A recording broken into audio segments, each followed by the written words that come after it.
এমন একজন ব্যক্তির কোরআন তেলাওয়াত শুনতে চলেছি, যিনি হলেন বাংলাদেশের হাজারো আলেমের ওস্তাদ আলহাজ হযরত মাওলানা কারি মোহাম্মদ ওবায়দুল্লাহ রহমতুল্লাহি আলাইহি। কি মধুর কণ্ঠে তিনি তেলাওয়াত করেছেন, আমরা আজকে সেই তেলাওয়াতটি শুনবো। সূরা ইয়াসিন থেকে তেলাওয়াত শুনবো। আসলে তেলাওয়াতটা যখন এডিটিং চলতেছিল, এডিটিং রেখে আমরা তেলাওয়াত শুনতে বাধ্য হয়েছি, মানে এত সুন্দর তেলাওয়াত, সুবহানাল্লাহ। চলুন তেলাওয়াতটা শুনে আসি।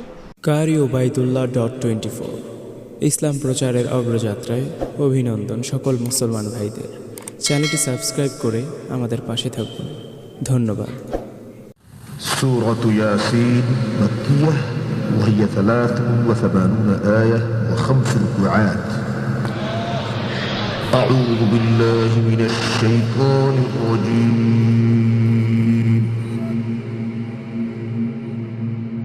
بسم الله الرحمن الرحيم.